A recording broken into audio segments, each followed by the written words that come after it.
Welcome back to another episode of What's New in Beauty. My name is Nia Lee, and I'm super excited to have you guys here. If it's your first time tuning into the podcast, this is essentially the place that I love to talk about all new and exciting things happening in the beauty industry, and of course, give my 2 cents to it. Now, let's jump straight in because it's been a minute, and this is a really interesting thing because my first podcast episode that I did in the beginning of the year, I talked about how I felt like I lost a sense of excitement about the beauty industry. It was boring. It was repetitive. It was predictable. I was just not feeling what was going on. However, there's been some exciting launches that I really want to talk about, as well as talking about the DEI initiatives that Target completely rolled back on, as well as some exciting things happening with some brands and retailers just across the board, right? I think there's just been so many things that's happened. I quickly, maybe even potentially want to speak to the tariffs as well and how that's going to affect the beauty industry. And I'm not a politics queen. I'm not a politics girl. So I'm not going to get too deep into it like that. But I have my thoughts about it and what some brands should really kind of take into consideration, especially with everything happening. Now, first and foremost, I quickly just wanted to speak on this because it was something that I noticed and I was really into it. And I kind of sort of saw them going this way, especially with the kind of skinification of beauty and a lot of brands kind of finding ways to infuse makeup and skincare or skincare and makeup. And so we're seeing that now more than ever. I've definitely talked about this a lot, but I wanted to speak to Glow Recipe announcing and launching their Watermelon Glow Niacinamide Dewy Flush, which is essentially this hybrid serum and blush. It looks super cute. This kind of comes off the back of them launching their kind of bronzing drops last year. And a lot of people are like obsessed with this. First off, I think a lot of people are obsessed with Glow Recipe altogether. I mean, I'm definitely someone who has tried the products before, and I think they do a really great job at like blending the benefits of K-beauty as well as, the current beauty trends. And blush is still going to be that thing that the girlies love, especially kind of like that flown out, am I saying the right word? It's not flown out, blown out blush, really kind of, blush. I mean, I got a little bit of blush today, but when I'm wearing a red lip, I technically don't want to do too much with it, but I love it. I think it's right up their alley. And I think also with a lot of people, really wanting to experiment with their makeup, this to me just seems kind of right in that alley. And so some of the ingredients that are in it as well is watermelon extract, 3% niacinamide, and hyaluronic acid. So it's really cool because you're getting all these really great benefits of skincare, things that are going to hydrate your skin, that are going to help essentially with evening out skin tone and smoothing out texture, and also just giving you this kind of healthy, hydrated look, which I think everybody and their mom wants these days. I find the full coverage kind of makeup, but again, even so, it's interesting. Like full coverage makeup has always been this thing that I find like there are people who love to do it and are always going to do full coverage like myself versus the girlies got kind of like that no makeup, but still that soft glam kind of feel. And I feel like Glow Recipe is really hitting the nail on those individuals, people that obviously love to wear makeup but don't want to do too much. And so I love it. I think it's so cute. I think, again, Glow Recipe has done a really great job at creating, this kind of home base for beauty that feels very approachable. And to me, this kind of seems right in their alley. And they're literally calling it a tinted cheek serum powered by 100% skincare. So quickly wanted to speak on that. They also kind of did this kind of like Apple, when Apple does their kind of big launch day conferences, it was a live stream on YouTube. I was seeing all that happen and I thought it was super cool. And I think they also gave everybody PR that was at the event. And I mean, hey, what a great way as well for people to get excited about a new launch. And again, Glow Recipe is absolutely killing it. And I've talked about them, numerous times about them completely just hitting it out the wazoo, making millions and who knows, maybe up to billions.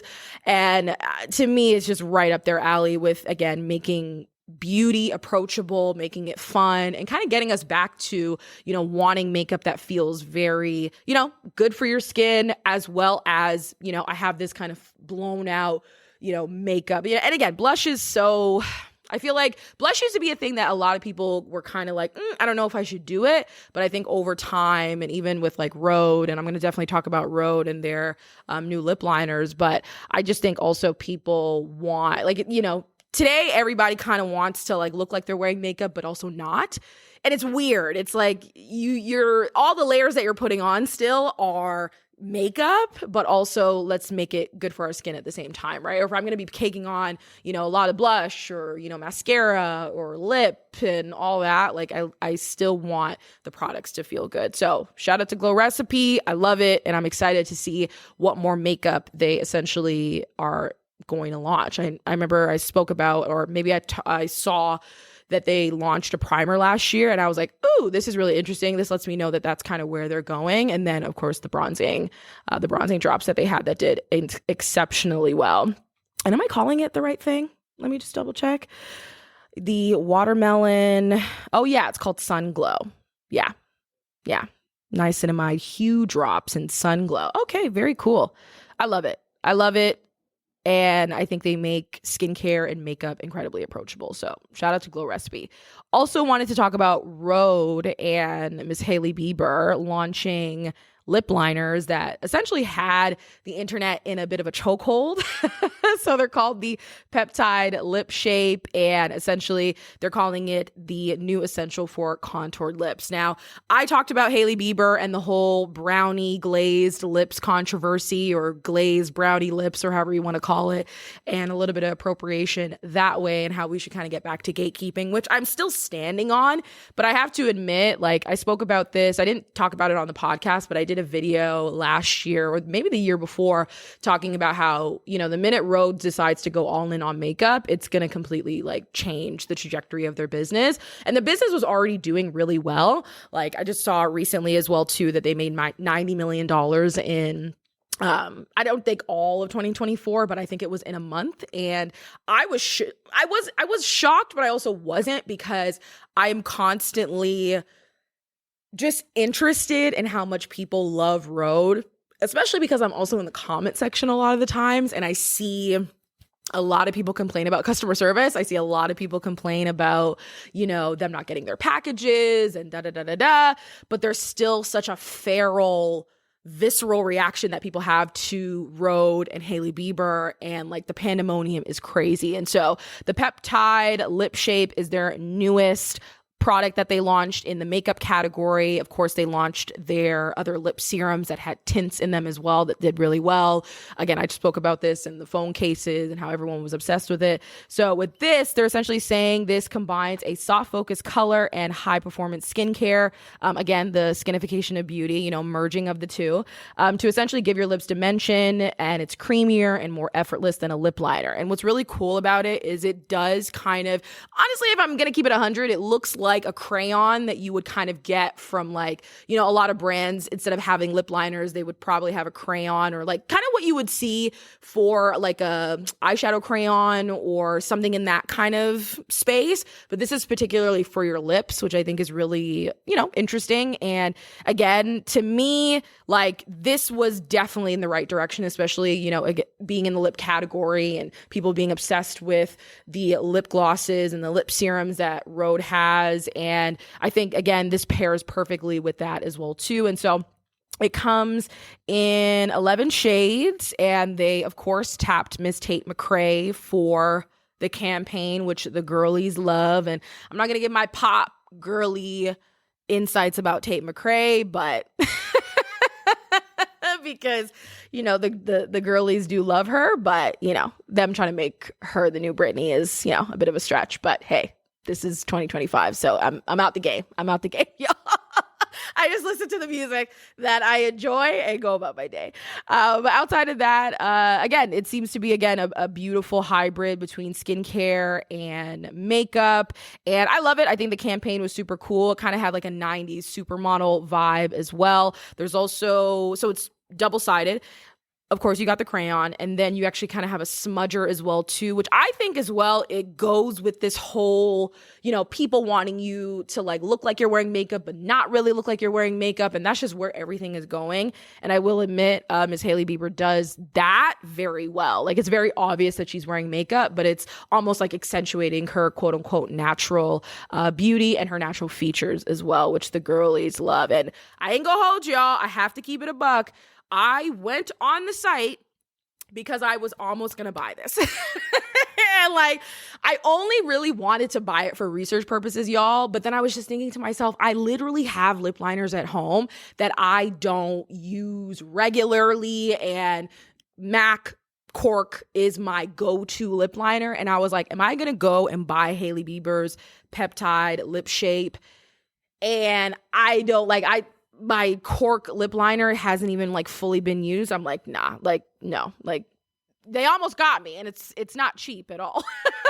So for me, I'm just kind of like, at the end of the day, they almost got me, because they also bundled it as well too with their Flush blush as well, which I thought was super cute.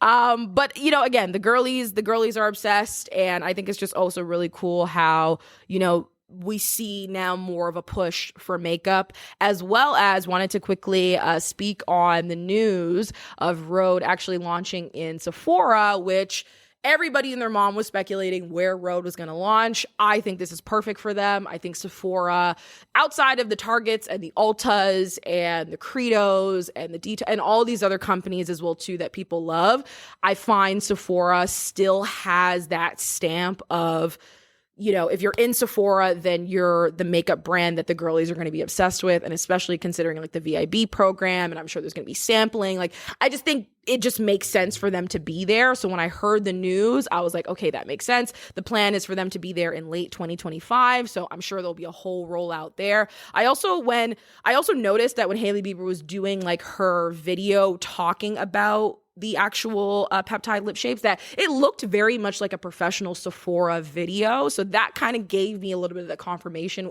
initially when the news broke. So when people were like, oh yes, or the rumor, I should say, when the rumor kind of broke that was happening, and then it was confirmed later, I was like, okay, yeah, this looks like she's going for a professional makeup feel, even though Rhode is still very approachable, and it kind of gives you that aesthetic lifestyle kind of vibe as well too. So it'll be interesting to see how that all comes together. Of course, I will let you guys know when that happens.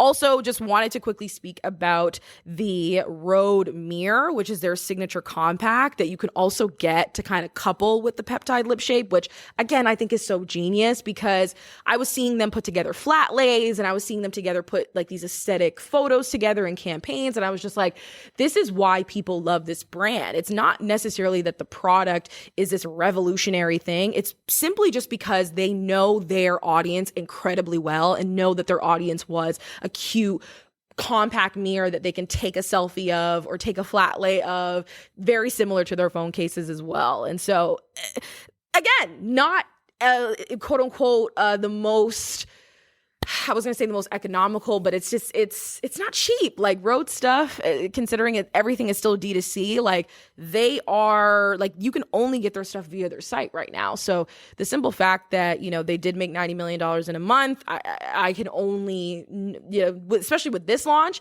I can't even imagine what the rest of 2025 is going to look like for them as well too. Also, I just wanted to speak about Rhode really quickly, because to me, Rhode and Rhode, I've spoken about this before, that they look very similar, and aesthetically, they kind of have the same vibe. I noticed that Rhode is moving more into skincare than they're doing makeup, which I'll admit they heavily went into makeup. So it's kind of interesting. Like Rhode and Rhode are very similar. They did their skincare, you know, Rhode did actually skincare first, and then they're kind of going into makeup and more of that space. Whereas Rhode heavily kind of started out, they did a little bit of skincare stuff, but it was heavily makeup, and now they're moving towards skin. So it's really interesting. Again, I think their brands are incredibly similar.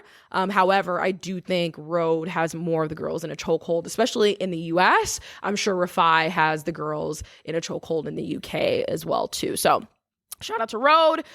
If I do buy it, I will let you guys know. But I was like, for a second, I was like, I can't, like, I already have products like this already. I definitely do not need more. And I think across the board, we can all admit that, you know, especially with how everything is going. And I guess this is where I'll quickly, not necessarily even quickly, but I want to just share my thoughts on, you know, the tariff situation happening in the States, and how Canadian brands have really kind of stepped up, especially with a lot of people saying like, hey, I do want to support Canadian brands. And there's so many Canadian brands. Like, if you guys don't know, I'm from Canada. I'm from Toronto. I work with a decent amount of Canadian brands, but I do work with a lot of brands in the US as well too. And so there's been a lot of kind of uncertainty about certain things. But I think the number one thing that I've noticed is how many people, one, didn't know about certain Canadian brands, and two, didn't realize that a lot of these brands, again, are here and have a visible presence. And yeah, you should support a lot of your local brands. Like for me, I love supporting local. I have clients who I support who have incredible products as well. So for me, it was just even more of a testament to the support that we need to give our own sure, the tariffs are paused for 30 days, but who knows what's going to happen down the line. And I think if you're a brand, especially if you're Canadian, but even if you're in the US, like, be very clear about where you are coming from with this. And I think at the end of the day, if you stay silent, you can stay silent and do what you need to do. But I think, especially if you're a Canadian brand and you do have Canadian clientele and customers, you should be really cognizant of that and have a conversation about it and let people know how you feel about it, especially if this is something that can affect you. And I think for all Canadian brands, it is something that can affect you as well too. And so I don't know. I think support now for brands that you genuinely love is more important than ever.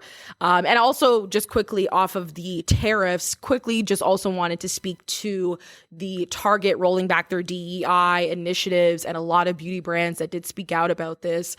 I saw specifically the Lip Bar, Melissa Butler, the founder and the CEO, who actually spoke about this.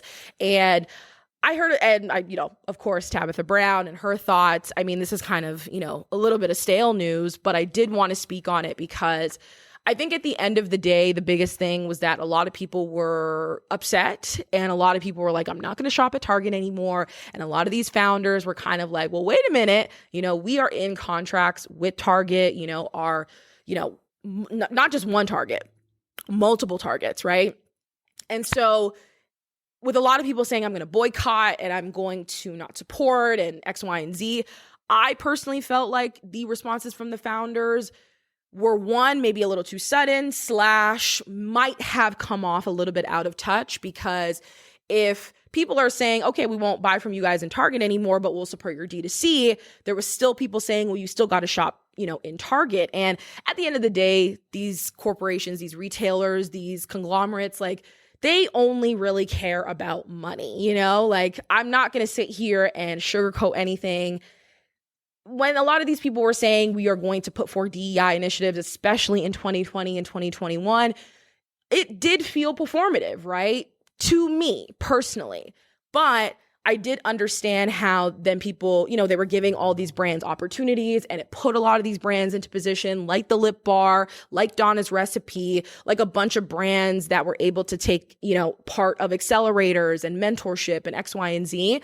The number one thing I will say across the board, and I think this is the bigger issue that really, is at the table here, is not necessarily the retailer, but it's, are we doing what we need to do to support these brands? Like, I'm somebody who I will more so support, I was just talking about supporting Miss Haley and Rhode, but I'm more likely to support Black-owned brands probably any day of the week, because to me, those are the brands that represent me. And yes, I'm lucky that I can support these brands and retailers and certain things like that. But if I need to go to your D2C website, or if I just need to go to your website, then I'm going to go ahead and do that. And to be quite honest, that is probably even better for you, because that money is going directly to you versus it going through a retailer and going through those channels and them taking their percentages as well. Now, I'm not saying like people are going to do what they need to do, right? So if you want to boycott Target and you want to boycott a lot of these companies and organizations that,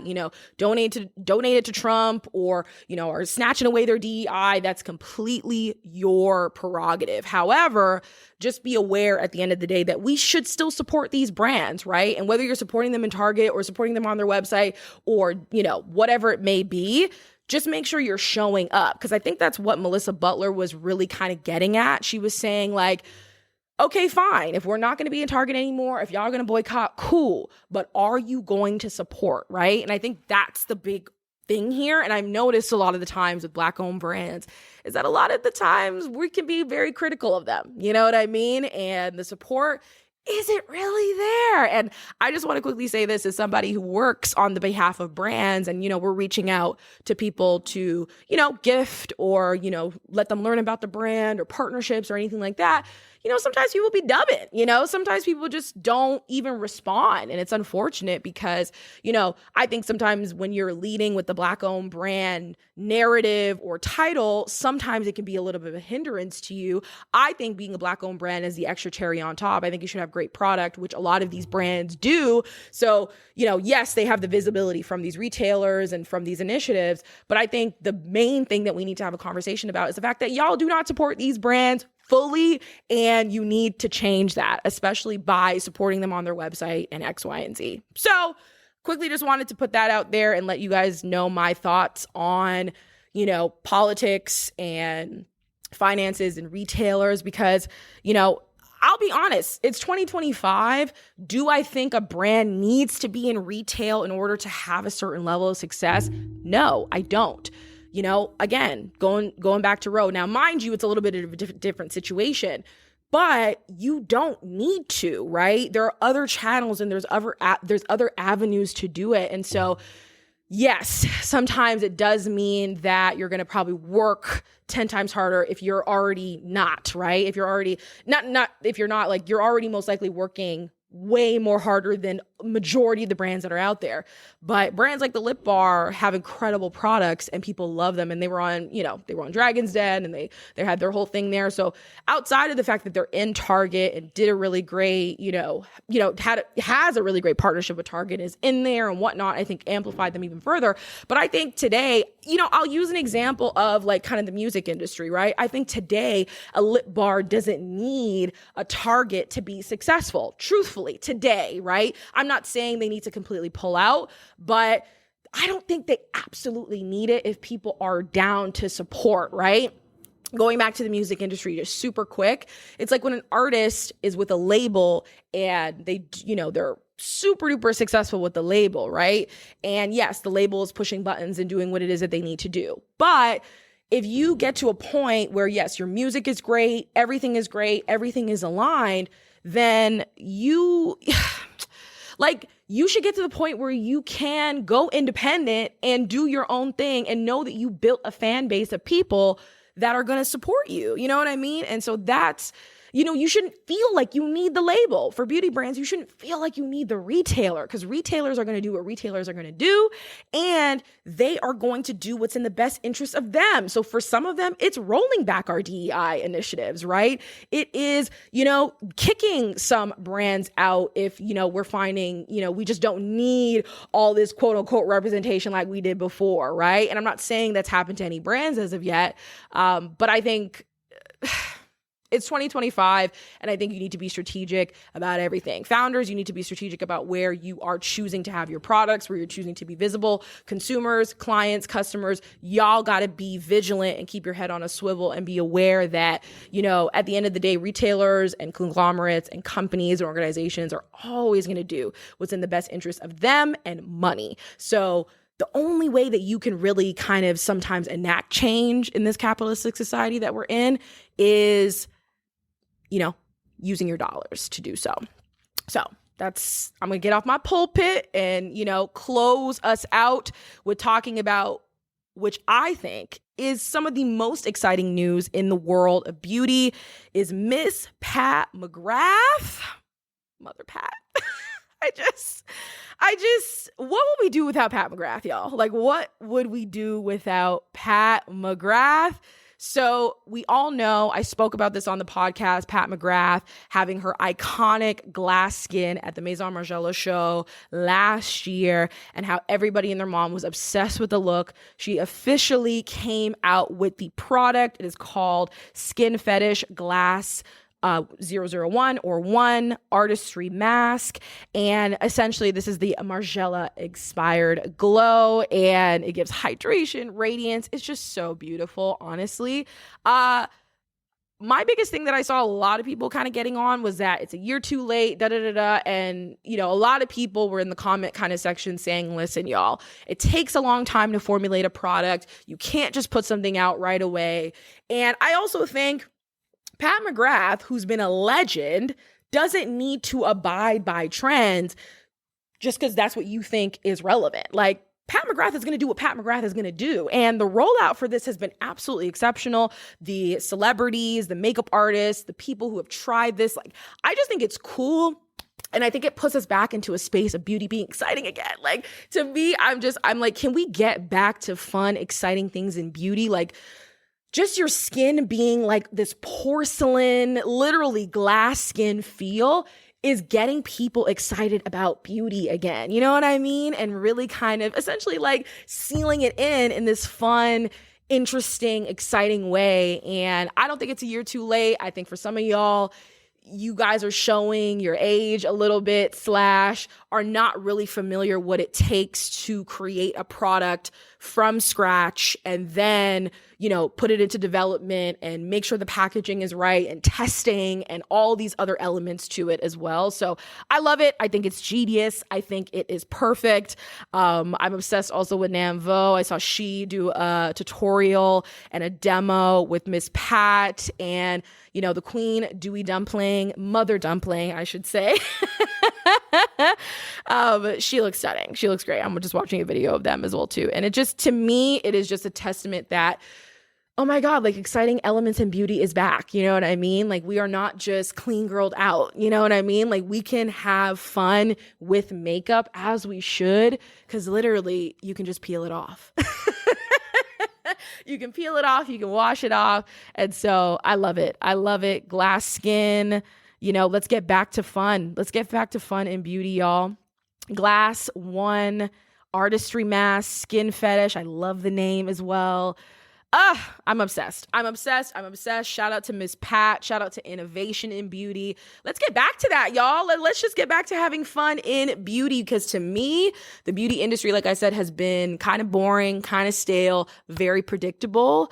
And again, at the time when Pat McGrath was talking about putting this look together, like everybody was glued in, everybody was recreating it. It kind of brought back kind of OG beauty YouTube for me when like an iconic look went out and everybody and their mom was trying to recreate it in their own way. And so leave it to Pat. Just leave it to Pat, Mother Pat, just to show us that we can have fun with beauty again in this exciting and almost like, you know, luxe kind of way. And so I love it. I'm obsessed. We're getting back to exciting things in beauty. And I, for one, am really excited for all of it. So without further ado, y'all, thank you so much for joining me for another episode of What's New in Beauty. I appreciate you guys. If you can rate the episodes, if you could share the episodes out, let me know your thoughts. I think also in Spotify, you can comment on episodes as well too. So let me know your thoughts on the episode. If you have questions, if you have thoughts, I want to hear all of it. But like I said, I'm excited to continue the momentum. So appreciate y'all. I will see you in the next episode.